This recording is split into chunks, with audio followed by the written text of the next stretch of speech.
como es el tema de la relación y la obediencia. Uno de los privilegios más grandes que tenemos, aparte de conocer al Señor, es poder tener una relación personal con Él. Digo aparte de conocerlo, porque ya conocerlo ya es tremendo paso que damos en nuestra vida cuando podemos llegar a comprender realmente quién es Dios en nuestra vida, quién es Jesús, quién es el Espíritu, etcétera. Pero una cosa es conocer a alguien muy bien, que se puede incluso estudiar mucho sobre aquella persona, y otra cosa es tener una relación. La relación es algo muy distinto. O sea, por ejemplo, podemos tener mucho conocimiento de algunas personas, pero no las conocemos. Hay gente muy famosa que usted puede ver la biografía, puede saber dónde nació, quiénes son la familia, qué estudió, etcétera, pero usted no lo conoce realmente. Cuando hay una relación, esa situación cambia. Cuando hay una relación, lógicamente se crea una intimidad y se crea una confianza. Se crea prácticamente un lazo que es totalmente distinto a solo el lazo de conocer realmente acerca de alguien. Y uno de los temas más fuertes en la escritura teológicamente es la posibilidad de esa relación. Incluso vamos a ver algunos capítulos, principalmente Juan 14, donde hay cierta profundización que Jesús nos enseña acerca de esa relación, que es, o sea, yo quiero que por un momento dejemos la parte intelectual y lo veamos espiritualmente, y usted va a ver tremendo alcance que tiene. Dice Juan 14:20, en aquel día vosotros conoceréis que yo estoy en mi Padre y vosotros en mí y yo en vosotros. Fíjese el alcance que tiene apenas estas pocas expresiones. Yo estoy en mi Padre. Ese es un punto que nos hace entender la salvación. O sea, recuérdense que Jesús muchas veces dijo: vengo del Padre y regreso al Padre, donde yo voy ustedes no pueden ir en este momento, etcétera. Jesús habló mucho de esa interrelación, de esa profundidad de una relación con Dios, al punto de yo estoy en Él y Él está en mí. Pero ahora lo más tremendo en esta enseñanza es cómo nos trae a nosotros y nos hace parte de la ecuación. Imagínense, le vuelvo a leer. Vosotros conoceréis que yo estoy en mi Padre y vosotros en mí y yo en vosotros. Note la relación de estos dos elementos. O sea, más adelante crece esta revelación y nos lleva a decir que el Padre y Él vienen y hacen morada en nosotros. Yo no sé si alguna vez usted ha analizado realmente, alguna vez hemos reflexionado espiritualmente hablando de que el Señor está en usted y usted está en el Señor y usted vive por Él. O sea, por eso hay una serie de enseñanzas que vienen sobre esa línea, pero entender que aquel Dios de la gloria, el Dios todopoderoso, el creador de los cielos y la tierra, tiene una relación tan íntima, tan personal con nosotros, que Él en nosotros y nosotros en Él.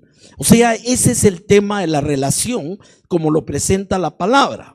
Pero inmediatamente en el contexto, y por eso empecé por Juan 14:20, en el contexto entra otro gran tema bíblico que es la condición más importante para poder mantener esta relación, y es el tema de la obediencia. Por eso son los dos temas que vienen totalmente unidos: relación y obediencia. Mire el versículo 21. El que tiene mis mandamientos y los guarda, ese es el que me ama, y el que me ama será amado por mi Padre, y yo le amaré y me manifestaré a él. O sea, ¿de qué depende todo el mantenimiento de esa relación, de esa intimidad con Dios? Depende de la obediencia. Cuando Él usa expresiones como tener sus mandamientos y añade algo: y los guarda. O sea, alguien puede incluso tener mandamientos, pero no los guarda. Aquí es una condición: el que tiene mis mandamientos y los guarda, ese es el que me ama. La única forma de expresar amor a Dios, al más alto nivel es la obediencia. O sea, y vamos a verlo, Jesús más adelante lo vuelve a insistir e incluso lo presenta desde el punto de vista de la antítesis. El que no me guarda, el que no ama mi palabra, no me ama, el que no guarda la palabra. O sea, ese es el eje que se ve en el Antiguo y en el Nuevo Testamento. Y solo estoy presentando la introducción porque vamos a ver pasajes en los dos, en el Antiguo y en el Nuevo Testamento, pero sobre todo gira alrededor relación, obediencia, obediencia, relación, relación, obediencia. Y cuando entra el tema de desobediencia, se corta la relación y se corta la bendición. Cuando viene el arrepentimiento, se restaura la obediencia, inmediatamente se restaura la relación. O sea, nótese cómo son dos elementos que no pueden subsistir separados. No podemos pretender tener relación con Dios sin guardar sus mandamientos. Y si guardamos sus mandamientos, automáticamente estamos generando una relación personal con Él, una comunión. Ese es el punto, como vamos a ver cómo se relacionan estos elementos. Dice el versículo 22, le dijo Judas, y la palabra clara, no el Iscariote: Señor, ¿cómo es que te manifestarás a nosotros y no al mundo? Porque recuérdense que termina en el 21 diciendo: me manifestaré a ustedes. Respondió Jesús y le dijo, otra vez el mismo punto: el que me ama, mi palabra guardará y mi Padre le amará.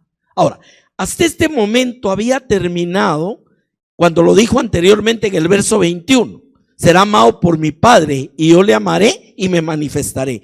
Pero ahora vea el ingrediente relación. Mi palabra guardará y mi Padre le amará. Y oiga, y vendremos a Él. Ya está hablando del Padre y el Hijo, y haremos morada en Él.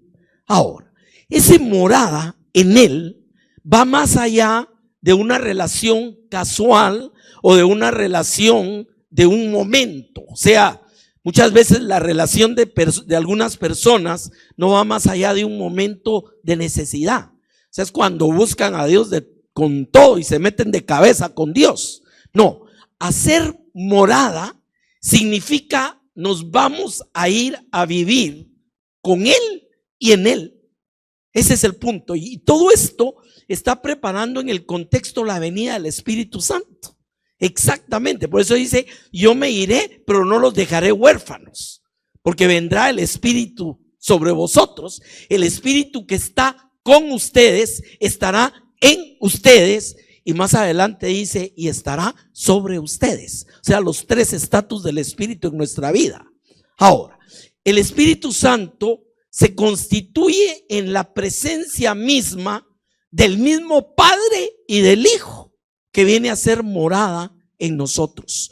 Por eso toda la enseñanza va por el lado más adelante, que nuestro cuerpo es templo del Espíritu de Dios, que mora en nosotros y que nos anhela celosamente, que nos ayuda en la debilidad. Hay un montón de beneficios derivados del hecho de ser templos del Espíritu, pero lo que da cabida a ese principio es el hecho de que el mismo Padre y el Hijo han venido y han hecho morada en nosotros. ¿Entiende lo que es la relación desde el punto de vista teológico de lo que estamos viendo? Ahora, no sé, pero debemos empezarnos a ver a nosotros mismos como el mismo templo del Espíritu de Dios, como el mismo templo de la presencia de la gloria shekinah de Dios sobre nuestra vida. ¿Cómo se manifestaba Dios al antiguo Israel? Cuando habitaba con ellos, pero no estaba en ellos. Vino y se manifestó derramándose cuando terminaron de construir el tabernáculo, y más adelante cuando terminan de construir el templo de Salomón, se manifiesta con una venida tremenda que los mismos sacerdotes no podían estar en su presencia, porque era tal la gloria shekinah sobre el lugar santísimo que nadie ni siquiera podía entrar.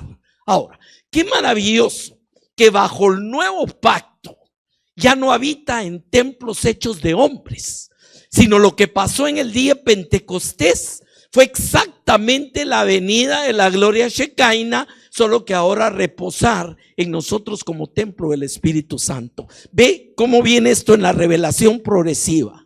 O sea, ¿quién habita en ti?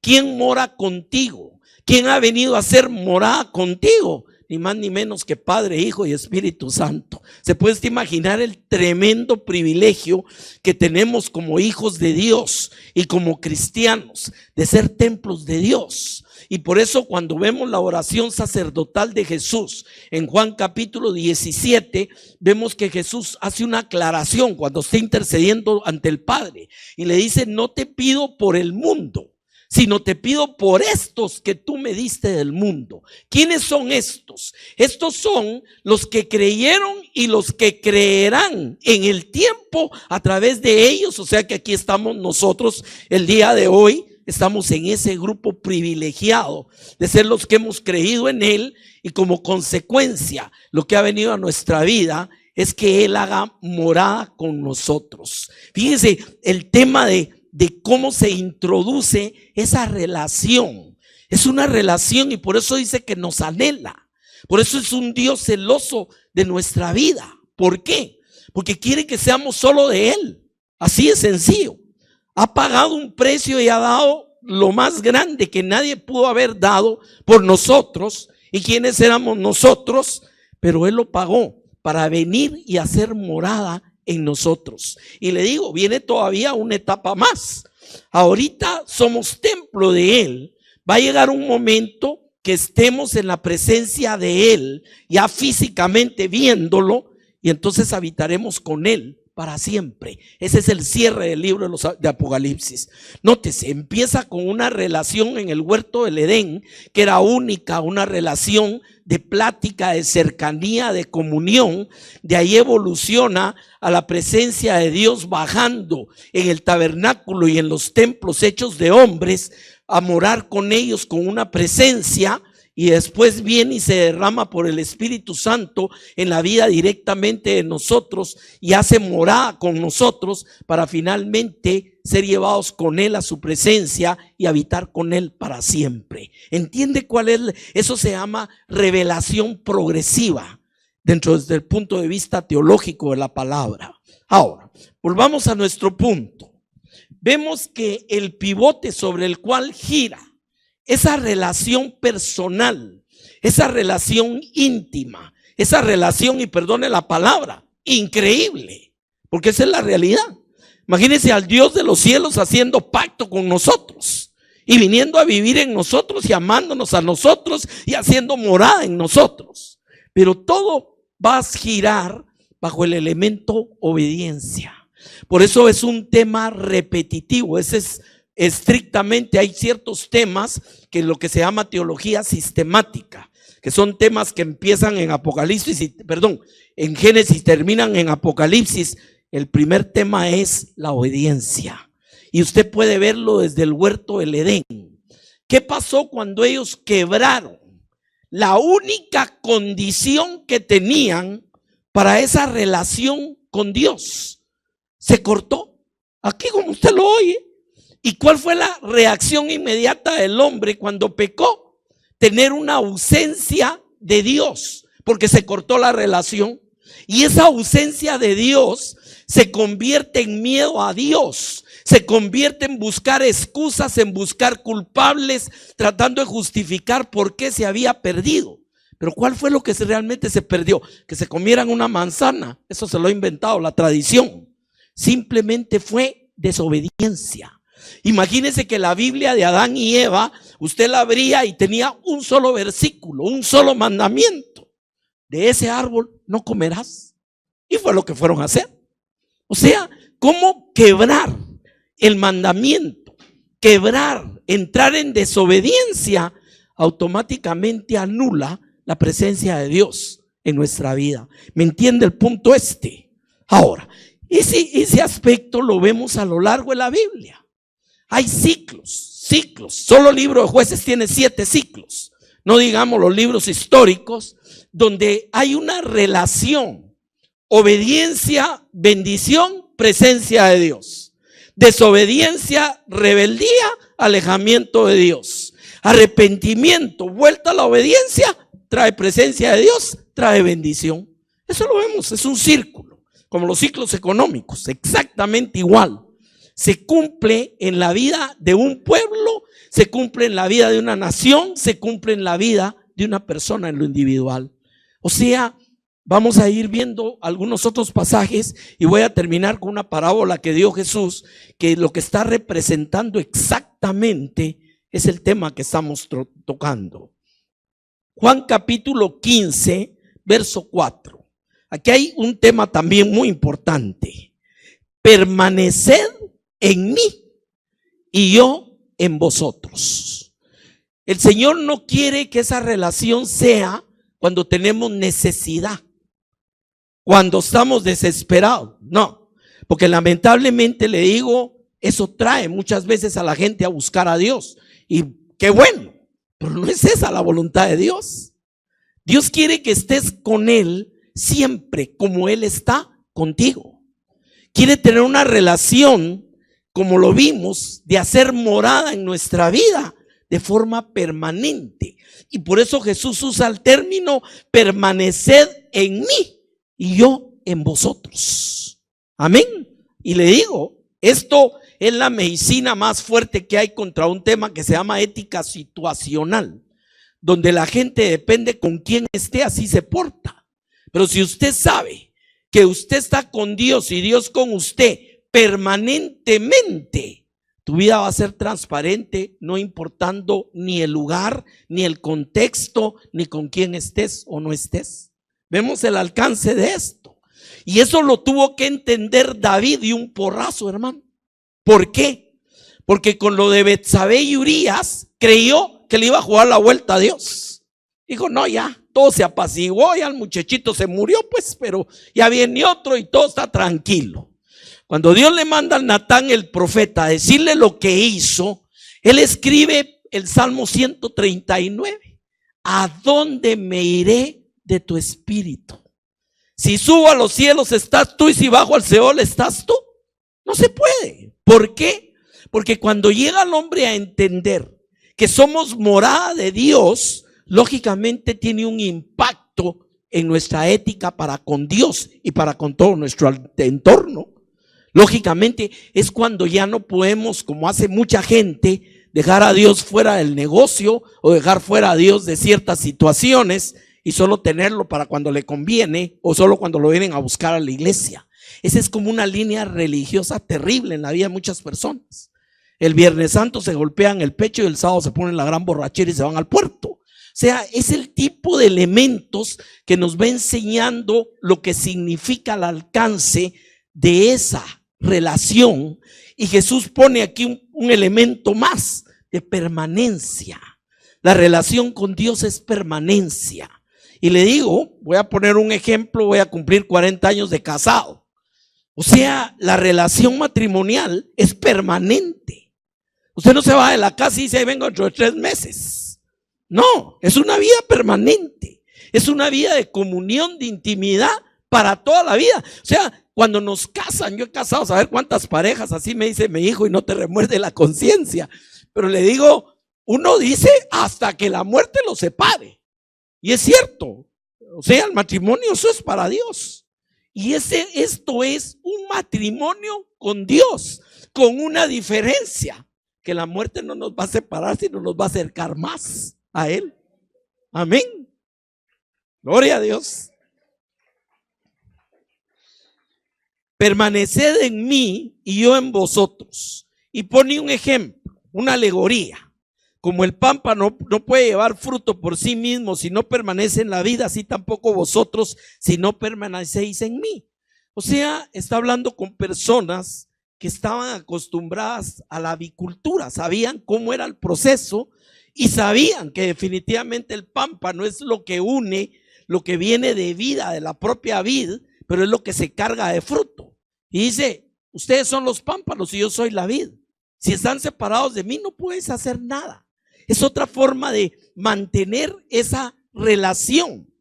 Yo soy la vid, vosotros los pámpanos. El que permanece en mí y yo en él lleva mucho fruto, y aquí oiga esto, porque separados de mí, nada podéis hacer. Ese es un punto bien importante. Y mire cómo se vuelve a armar la misma ecuación. El Padre está en mí y yo estoy en vosotros y vosotros están en mí. Ahora, dice, si ustedes están en mí, soy como el pámpano que separados de mí no pueden llevar fruto. Pero en ese fruto ustedes bendicen a Dios. Y aquí hay un tema interesante. Jesús muchas veces dijo claramente, el Padre en mí y yo en el Padre. Y yo hago lo que el Padre me mandó, y separado del Padre, yo tampoco puedo. Fíjese cómo hay un amarre, una conexión que a través de Cristo en nuestra vida viene la potencia misma del Padre. ¿Se puede imaginar eso? El poder que Dios derrama en nuestra vida, simbólicamente pensamos a veces solo por el Espíritu Santo, pero realmente lo que está derramando es la presencia de Dios, Hijo y Espíritu, totalmente en nuestra vida.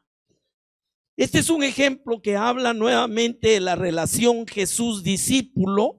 De Él es que tenemos vida, Él es nuestra fuente de vida. Y por eso es que cuando vemos a Jesús, lo vemos como nuestra roca, lo vemos como los ríos de agua vida que fluyen, o sea, todo lo que deviene de esa relación es bendición. Y ahí se cumple otra cosa más en esa relación. Cuando nosotros tenemos la presencia de Dios en nuestra vida y hay una relación de Dios con nosotros, ¿qué es lo que pasa? Que se cumple la promesa que Dios le dio a Abraham, y serán benditas todas las familias de la tierra en ti. Y dice en Gálatas 3 que somos herederos de las promesas que Dios le dio a Abraham cuando estamos en Cristo Jesús. O sea, cuando la gente tiene un contacto con usted, cuando la gente tiene una relación con usted, esa gente está siendo bendecida de que usted está emanando esa relación que usted tiene con Dios. Imagínese, o sea, ese es el alcance. Y por eso es que la iglesia es la luz de la tierra y la sal. Por eso es que cuando la iglesia sea quitada es cuando se va a poder manifestar el espíritu de iniquidad, no antes. Todos esos elementos teológicos vienen a amarrarse con todo el tema de la relación que tenemos con Dios. Y ya voy a empezar a darle volumen al otro tema de la obediencia, pero ya vimos claramente que no podemos decir que amamos a Dios si no guardamos sus mandamientos. Eso es lo que inicia y amarra toda esa relación. Veamos algo, un momento en el Antiguo Testamento. Vamos a ir entrelazando, en el material está en orden cronológico, pero yo prefiero manejarlo de esta manera para que vayamos viendo esto. Deuteronomio capítulo 4. Este capítulo es muy importante, todo el libro de Deuteronomio, porque son palabras de Moisés al pueblo cuando está terminando el tiempo del desierto y están a las puertas de entrar a conquistar la tierra prometida. Deuteronomio quiere decir segunda ley. ¿Por qué? Porque todo aquello que les había venido enseñando ahora lo remata nuevamente, porque están próximos a entrar a conquistar la tierra prometida. Y el punto central, principal de todo esto es que puedan entender, óigame bien, que la obediencia va a ser indispensable para que esa presencia de Dios esté con ellos. Eso nuevamente vemos relación, obediencia. Deuteronomio 4 verso 5. Mirad, yo os he enseñado estatutos y decretos como Jehová mi Dios me mandó, para que hagáis así en medio de la tierra en la cual entráis para tomar posesión de ella. Guardadlos pues y ponedlos por obra, porque esta es vuestra sabiduría y vuestra inteligencia ante los ojos de los pueblos, los cuales oirán todos estos estatutos y dirán: ciertamente pueblo sabio y entendido, nación grande es esta. Ahora, quiero detenerme un momentito. Mire el énfasis, mire la carga que tiene los mandamientos para ser obedecidos y para ser guardados. Es el tema obediencia. Si vosotros me amáis, guardad mis mandamientos. Pero ahora viene la consecuencia. Mire, verso 7. ¿Por qué? qué nación grande hay que tenga dioses tan cercanos a ellos, como lo está Jehová, vuestro Dios, en todo cuanto le pedimos. O sea, ¿qué es lo que está reconociendo acá? Que ese elemento indispensable de la obediencia, de guardar sus mandamientos, sus estatutos, sus ordenanzas, es lo que va a traer como consecuencia la cercanía y la presencia de Dios en medio de su pueblo. Hay un caso que está tremendo en el libro de Ezequiel, cuando ve irse la presencia de Dios del templo a consecuencia de toda la desobediencia que había habido en el pueblo de Israel. Imagínense, ver levantar la presencia de Dios y alejarse la presencia shekinah de ese lugar por la desobediencia de ellos. ¿Por qué hasta el día de hoy todos buscan el famoso muro de los lamentos? Dios hizo una promesa, dijo que estaría ahí siempre su presencia. Es un lugar especial por eso. Ahí estuvimos con Ángel. Es un lugar especial desde el punto de vista de la promesa de que estaría. Pero qué maravilloso saber que no tenemos que viajar 14,000 kilómetros del otro lado del mundo para tener la presencia de Dios, sino en este lugar donde usted está, ya la tiene adentro de usted. ¿Me entienden esto? Amén. ¿Y qué nación grande hay que tenga estatutos y juicios justos como es toda esta ley que yo pongo delante de vosotros? Mire, el punto que tenía que entender la historia de Israel era la bendición de Dios, de su presencia, pero siempre colateralmente dependiendo de la obediencia.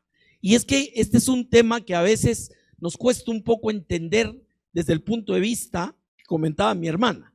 No es conocer, todo lo conocemos, pero una cosa es entender. Y es entender que Dios tiene condiciones. Fíjese que nos amó de tal manera que nos dio a su Hijo unigénito. Muy bien, hasta ahí está Dios. Para que el que en él crea, ahí viene la condición, tenga vida eterna y no se pierda, es la consecuencia. Y toda la estructura teológica de las cosas de Dios tiene bendición, tiene parte que Dios ha hecho, pero tiene parte que espera de nosotros para que haya consecuencia de bendición. Eso es algo que no lo podemos partir. Por eso por ahí hay algo que se llama el evangelio de las ofertas, donde sacan el montón de las promesas de Dios, pero muchas veces a la gente no le enseñan las condiciones de Dios. Entonces, ¿qué pasa? Al no cumplir las condiciones, la promesa no se cumple y entonces empiezan a creer que Dios no les está cumpliendo. Pero es un tema que no podemos cortar. Toda esa relación, toda esa bendición viene de la obediencia.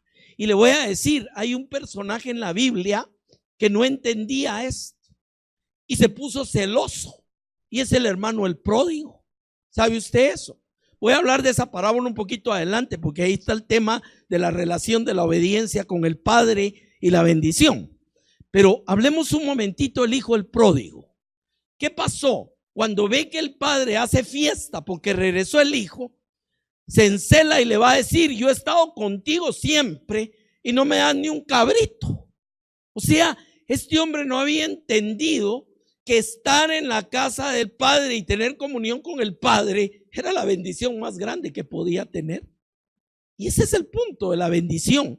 Mientras que el otro sí lo entendió. ¿Por qué? Porque al alejarse perdió la bendición, perdió la relación y perdió todo. Entonces sí podía comprender la bendición de estar en la casa del Padre.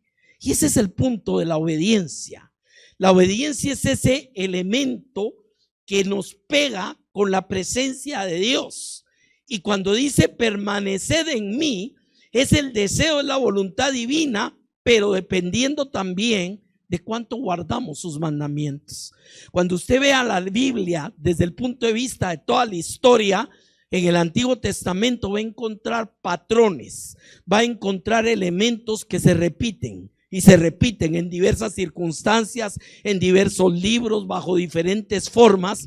Y uno de esos principios es que sí puede haber presencia de Dios, pero tiene que haber obediencia. Eso no lo podemos divorciar. Son dos elementos que no se pueden separar. Así de sencillo. ¿Qué nación hay que tenga estatutos y juicios justos? Aquí lo que entendía, imagínense lo que les está diciendo Moisés, lo resumo en esto. Y esto se lo dice a lo largo de varios lados.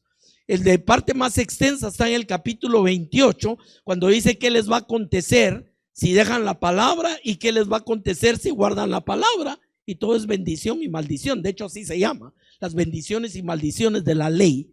Ahora, todo el principio es que Dios está con ustedes. Por eso dice, ¿qué nación que tenga a Dios tan cercano a ellos? Esa es la forma de expresarlo.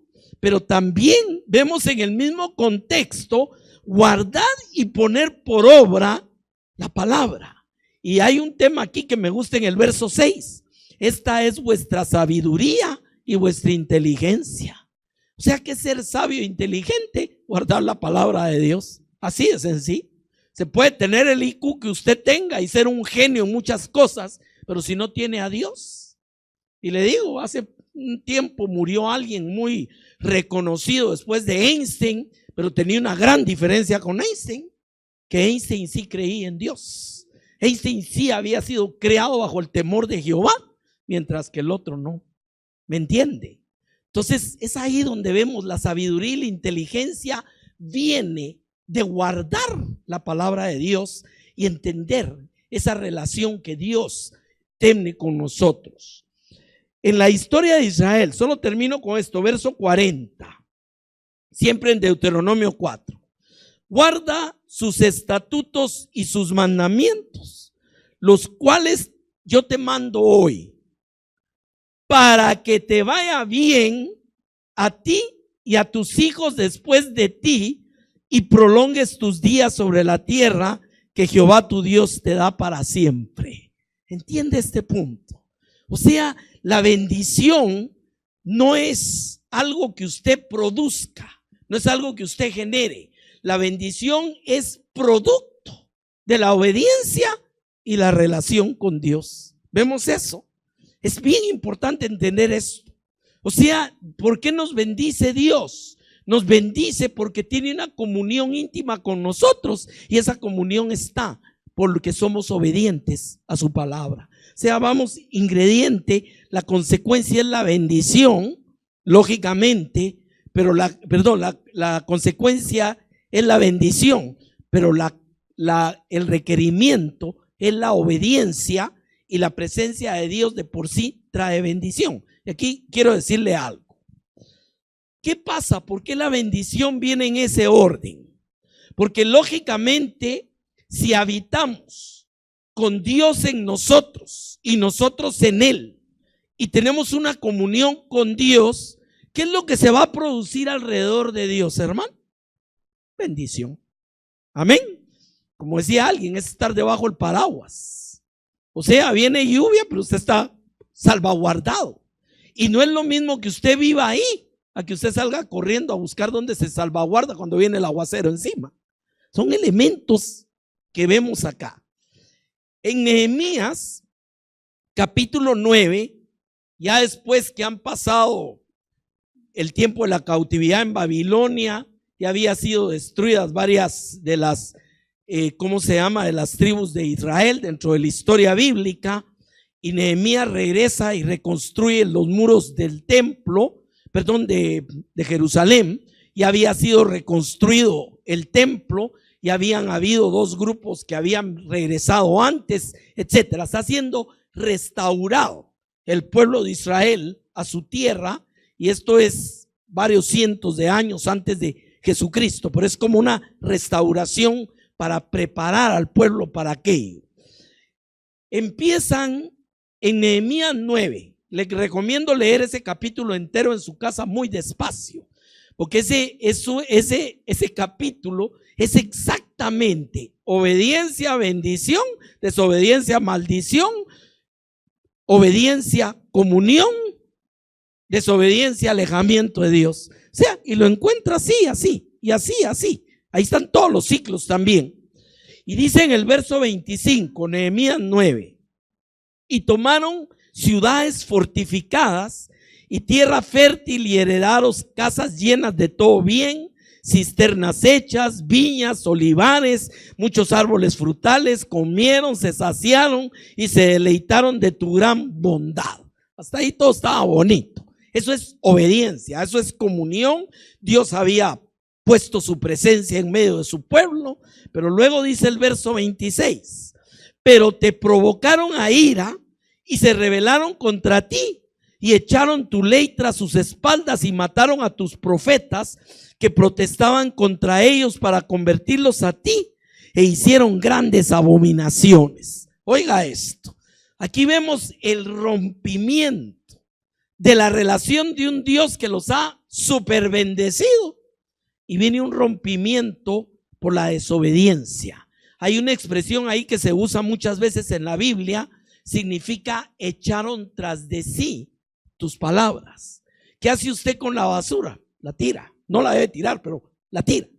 Ese es el punto, ese es lo que significa. O sea, tu palabra la agarraron y la tiraron atrás de ellos. O sea, se fueron caminando sin obediencia. Y mire verso 27.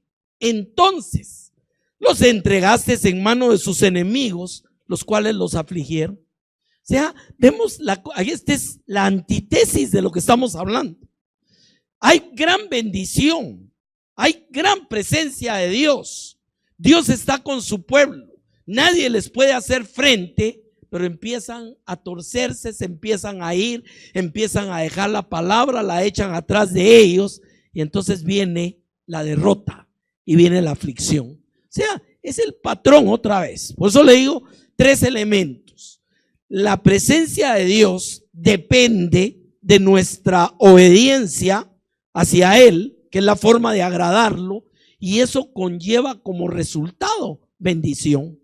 Y fíjese que esa ecuación en el libro de Nehemías se ve de una manera interesante, porque dice: entonces venían y clamaban a ti otra vez, y nuevamente los liberaba, nuevamente los bendecía, nuevamente estaba con ellos. Y pasado un tiempo, otra vez se alejaban, otra vez dejaban al Señor, y otra vez venía la aflicción y los problemas. Fíjese, son ciclos, pero ciclos que tienen un pivote central que se llama obediencia. Obediencia y relación. La relación nos fortalece, la relación es Dios mismo en nuestra vida, etcétera, pero dependiendo también de nuestra obediencia. Y le voy a dar un caso. Hay una palabra que está en Primera de Samuel, cuando Dios corta el sacerdocio de Elí. Elí era un sacerdote de Dios de muchos años, pero los hijos eran unas joyitas. Estaban haciendo cualquier barbaridad con el sacerdocio. Y ahí hay una palabra que Dios le da a Samuel que es bien interesante. Fíjese, le dice: yo había dicho que tú y tu casa andarían delante de mí perpetuamente. Esa es la promesa levítica sobre Elí. Mas ahora, le dice el Señor, no haga yo tal con aquel que no me honra. Imagínense, o sea, el hombre es capaz de romper la comunión y la bendición de Dios por su desobediencia. Mire qué cosa tremenda. Por eso ahí es donde entra otro de los grandes temas de teología sistemática, el libre albedrío. ¿Por qué todo esto invita a guardar, haced, volved, mantened? ¿Por qué? Porque está de por medio que la voluntad del hombre se le alinee con la voluntad de Dios. ¿Puede el hombre romper eso? Lo puede hacer. Hubo un personaje que el Espíritu de Dios vino sobre él y hacía pedazos hasta los leones, pero un día por desobediencia despertó y dijo: nuevamente saldré de esta, y encontró una verdad muy triste. Eso está en el libro de Jueces, y es a Sansón. Dice: el Espíritu de Dios se había apartado de él, y cuando se apartó, paró ciego, esclavizado y siendo la burla de los enemigos. Mire cómo todo esto está en la obediencia. Nuevamente, esa obediencia, ese guardar sus mandamientos es lo que nos sostiene en una relación personal con un Dios que ha llegado al extremo de decir: vendremos yo y mi Padre y haremos morada en vosotros.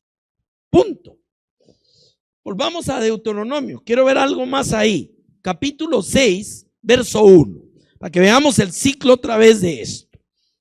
Estos pues son los mandamientos y estatutos y decretos que Jehová vuestro Dios mandó que os enseñase, para que los pongáis por obra en la tierra a la cual pasáis vosotros para tomarla. Como le digo, este libro está dado a las puertas ya de Israel. Para que temas a Jehová tu Dios, guardando todos sus estatutos y mandamientos que yo te mando, tú, tu hijo y el hijo de tu hijo, todos los días de tu vida, para que tus días sean prolongados. ¿Te das cuenta la obediencia acá?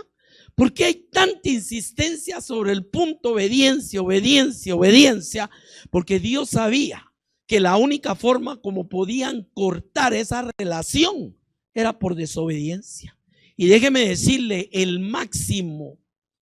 la máxima expresión de esa separación con Dios la tuvo Jesús en la cruz del Calvario. ¿Por qué? ¿Por qué? Porque en el momento que cargó con todo nuestro pecado y maldad, es cuando hay aflicción en su corazón y le dice que por qué lo ha desamparado. Los teólogos están de acuerdo y yo concuerdo, una separación momentánea, porque estaba llevando la carga de todo el pecado de todos nosotros. ¿Me entiende el punto de esto?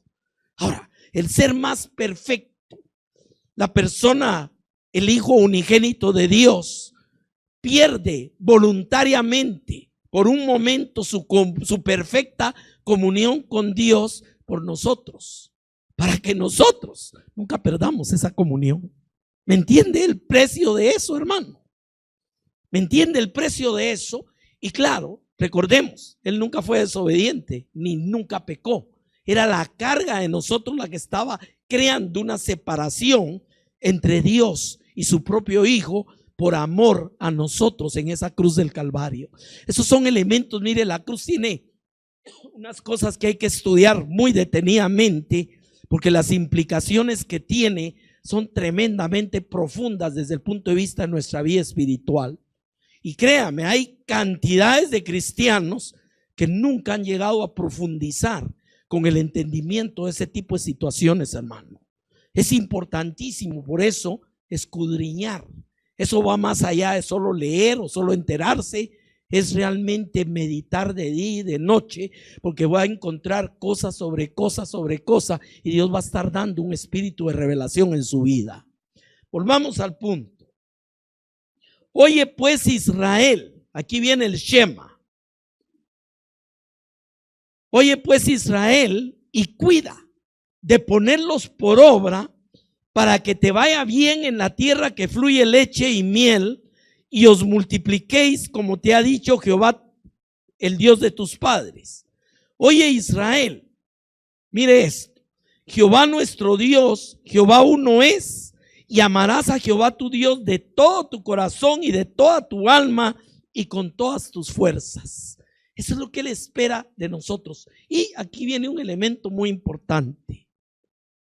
Alguna vez nos pasó como hijos que hicimos caso por miedo al chancletazo, o simplemente por conveniencia. Es cierto, no va a decir que no. Va a decir, no, yo siempre fui obediente, pero así perfecto. No es cierto. Ahora, ¿cuándo se hacen las cosas y se obedece con gusto, con placer? Cuando se ama. ¿Me entiende? Y por eso dice, amarás al Señor tu Dios.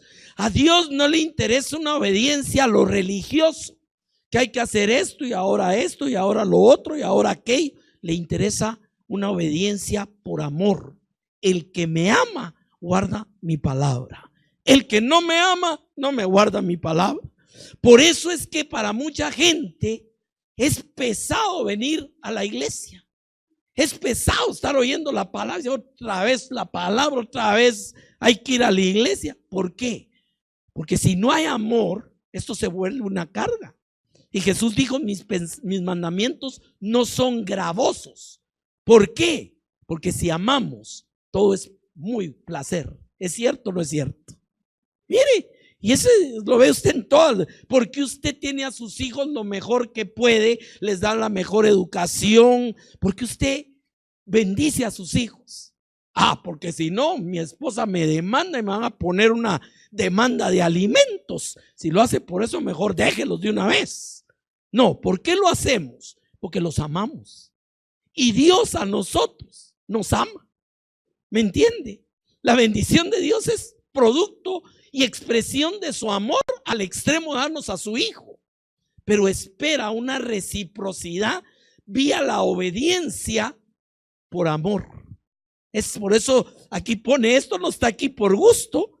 Amarás a Jehová tu Dios de todo tu corazón, toda tu alma, todas tus fuerzas. Y oiga, y estas palabras que yo te mando hoy estarán sobre tu corazón y las repetirás estando en la casa, andando por el camino, al acostarte, al levantarte. Las atarás como una señal en tu mano, estarán como frontales en tus ojos y las escribirás en los postes de tu casa y en tus puertas. Es interesante, en Israel hacen como un hoyito en las puertas y ahí está un resumen de la Torá. ¿Sabía eso? Ahí está metida. Nos dio risa que en un hotel el día Shabbat el elevador no puede subir del primer piso al último, sino tiene que ir de piso en piso, porque no puede hacer esfuerzo. O sea, se da cuenta cómo llevamos a expresar de esa manera las cosas. Amén. O sea, a Dios le importará que el elevador suba del 1 al 10 de una vez. Pero ese es el tipo de situaciones. El día que entramos en Jerusalén, el bus entró por lo afuera y dijo, es que no puedo pasar por el centro porque me apedrean. Ya es Shabbat. O sea, ¿me entiende cómo cuadramos? O sea, Dios está hablando de amor. Está hablando de una obediencia porque le amamos. Está hablando de una obediencia que se expresa en términos de cumplir sus mandamientos y quiere poner esa relación con nosotros cada día más estrecha. Es relación y obediencia. Parte de la obediencia acá, por lo que vemos en el Shema, es traslación a nuestra descendencia de la obediencia a Dios.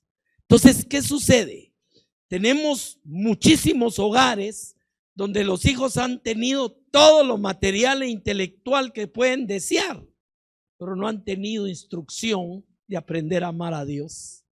Por eso le dice, estas palabras las repetirás en la mañana, levantarte en la noche. O sea, es un legado que Dios pone como parte de la obediencia en nuestra vida, hacer una traslación de esa obediencia a las nuevas generaciones. Por eso dice, esto lo guardarás tú y tus hijos y los hijos de tus hijos.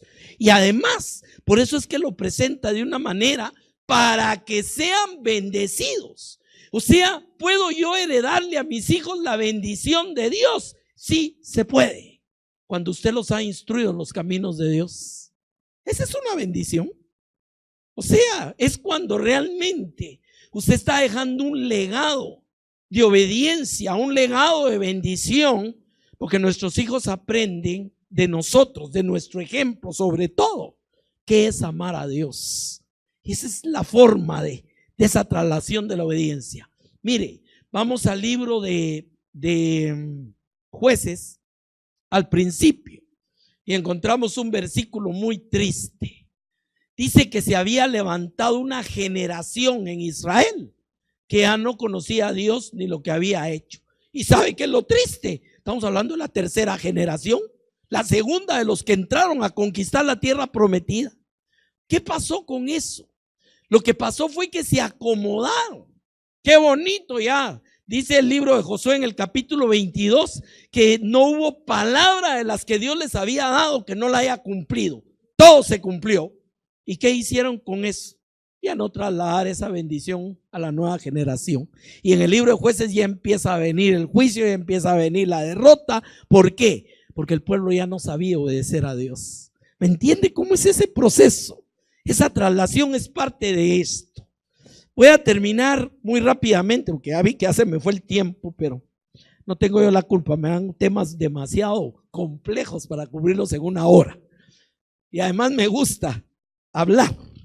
Lucas capítulo 15, el famoso caso del hijo pródigo. Aquí Jesús, primero que nada, ¿a quién le está hablando Jesús? Esta parábola es parte de dos parábolas anteriores. Todas tienen un mismo mensaje, que es el tema del gozo y la alegría cuando se encuentra algo que se perdió. Lo primero fue una oveja, la segunda fue una moneda y la tercera fue un hijo. En esa gradación lleva Jesús la enseñanza. Y los que lo estaban oyendo están completamente polarizados. La audiencia es polarizada. Por un lado estaban los publicanos, los pecadores, los malos de la película, que habían venido a oír porque era la primera vez que tenían contacto con un maestro de Israel, con un rabí que les hablaba del amor de Dios y no del garrote de Dios. Entonces querían oírlo.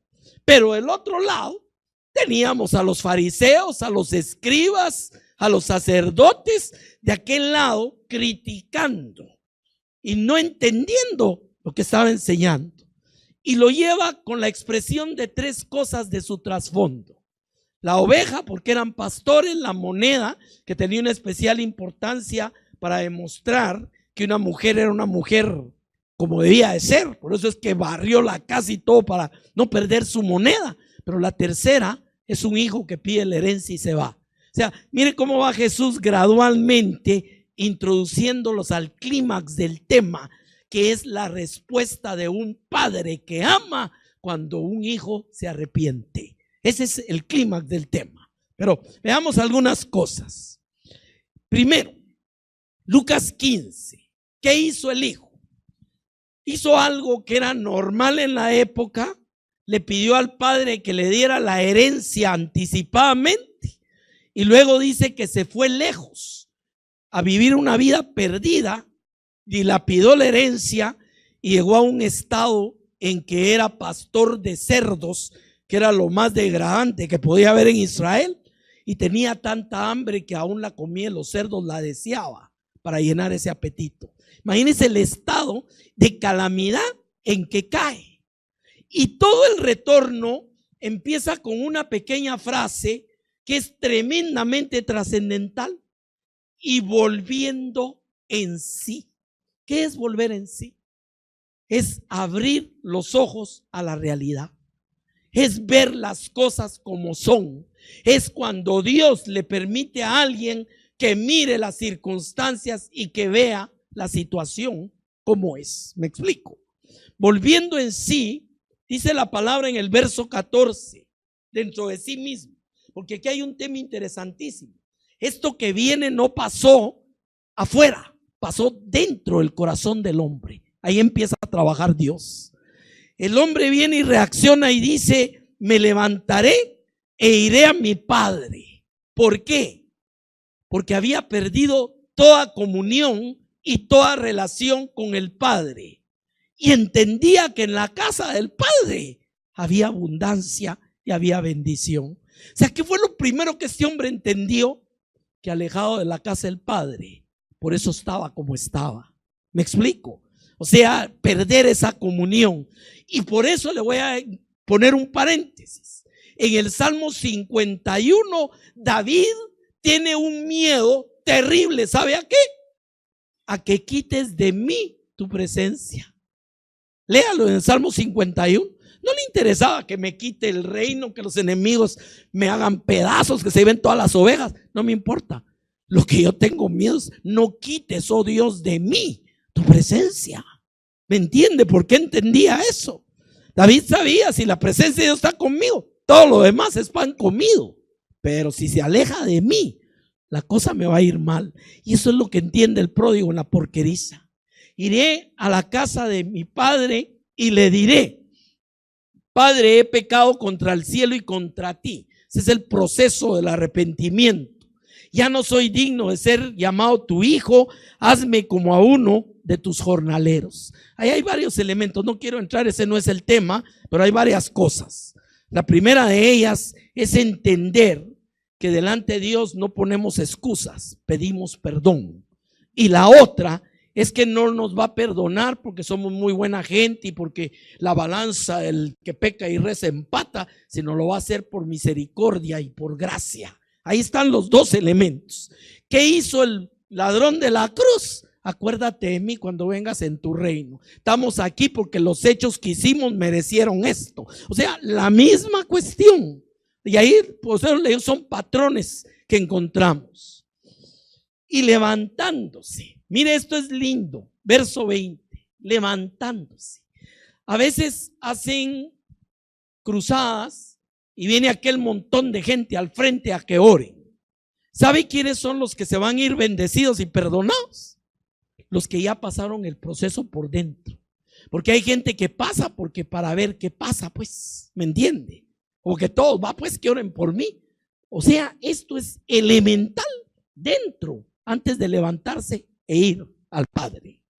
Levantándose, vino a su Padre y cuando aún estaba lejos, aquí empieza Jesús con este versículo, empieza a agarrar la mente cuadrada de todos los fariseos y los pensamientos de una teología que habían construido de piedra durante siglos y les estrella contra eso, aquellas pelotas que rompen paredes con esta revelación que va a hacer Jesús. Mire, es tremenda. Cuando estaba de lejos, lo vio su Padre y fue movido a misericordia y corrió y se echó sobre su cuello y le besó.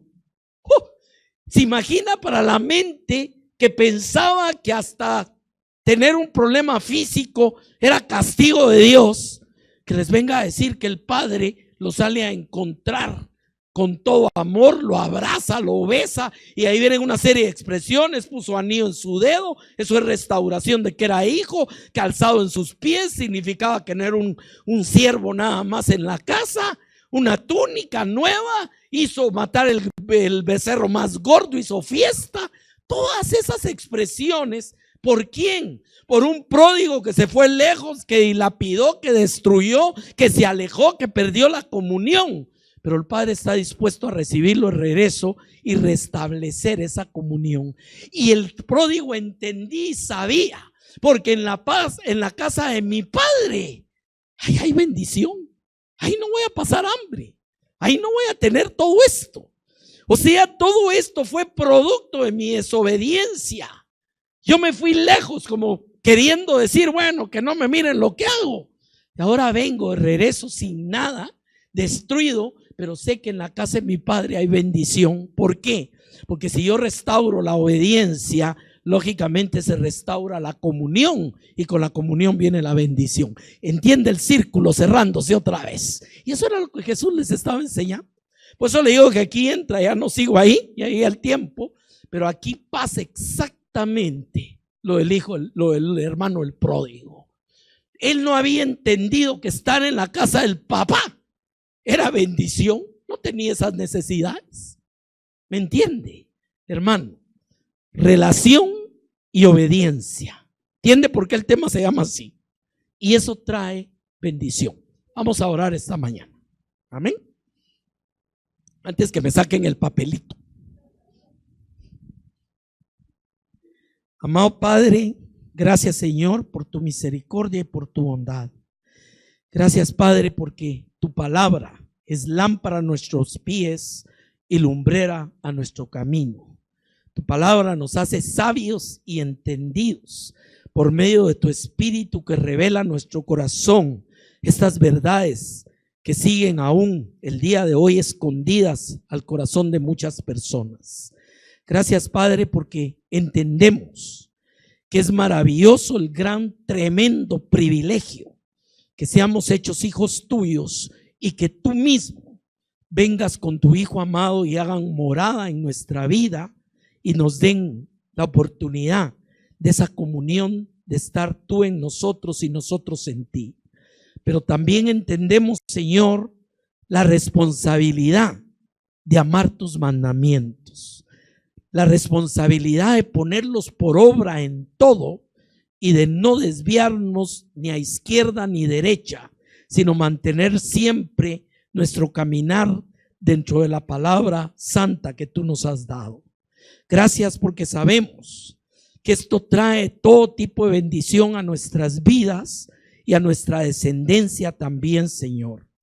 Danos sabiduría, danos inteligencia, como dice tu palabra, para ser también transmisores de estas verdades a nuestra descendencia, especialmente a nuestros hijos, y que puedan también gozar de todas las bendiciones de tu presencia. Gracias porque tú eres ese Padre maravilloso que Jesús enseñó en la parábola que acabamos de leer, que un día, Señor, un día que veníamos de estar alejados de ti y regresamos entendiendo de tu gracia y de tu misericordia por tu Espíritu, tú nos recibiste con un beso, con un abrazo, y ahora has hecho morada en nuestra vida. Bendice, Señor, este seminario, bendice todas y cada una de estas enseñanzas, y gracias porque tú eres el Dios que nos ama y que lo ha expresado extensamente, especialmente con la vida de tu Hijo amado sobre nuestra vida. Gracias en el nombre de Jesús. Amén. Que Dios le bendiga, mi amado.